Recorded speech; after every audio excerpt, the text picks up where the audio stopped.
निकलेगा मेरा राजा, गली गली में घुमा देना। निकलेगा मेरा राजा, गली गली में घुमा देना। जब उसकी गली आए तो सिर से कफन हटा देना। अगर कोई पूछे कि कैसे मरा, ए मेरे दोस्त मजबूरी में मोहब्बत बता देना। तो हडोली उठाता हमारा रथी उठाता, तो हडोली उठाता हमारा रथी उठाता। अब मोहब्बत से कुछ ना कहा कि हमारा नती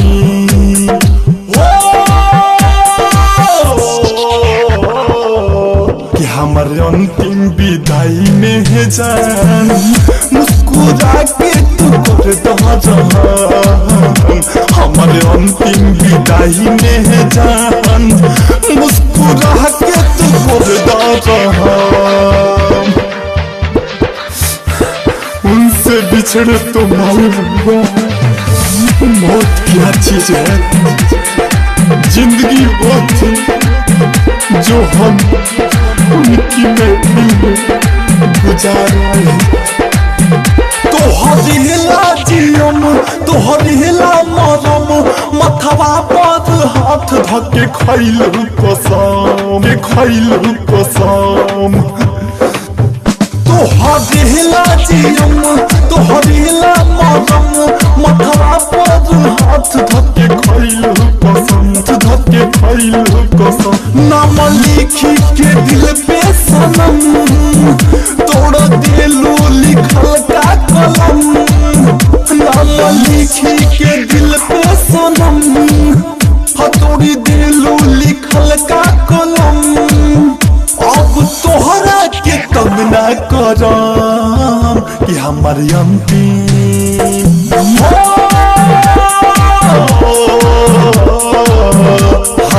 अंतिम विदाई में जान।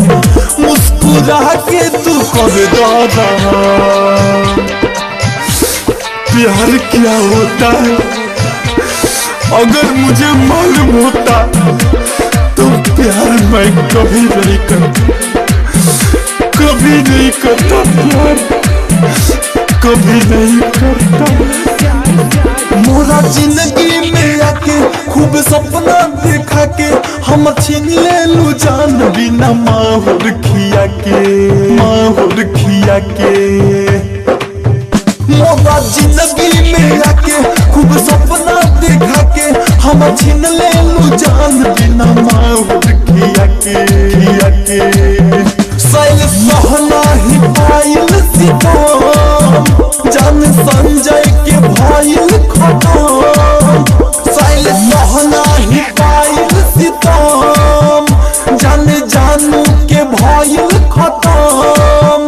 तोहरा आइल ना तनिको शरम कि हमारे अंतिम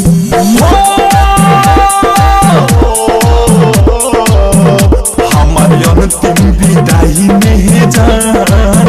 मुस्कुरा के तू कर दहा।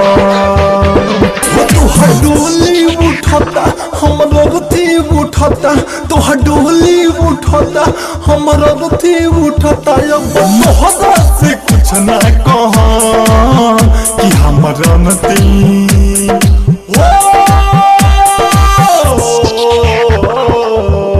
हमारे अंतिम विदाई में है जान। मुस्कुरा के तू कर दहा।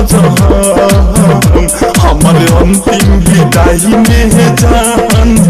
मुस्कुरा के तू कर दहा। इस वीडियो में सॉन्ग ऐड नहीं है। अगर आप इस वीडियो में सॉन्ग ऐड करना चाहते हो तो मेरी Instagram ID mister royal editor 25 में जाना और इस रील का ही सॉन्ग यूज करना क्योंकि यह सॉन्ग ट्रेंडिंग है।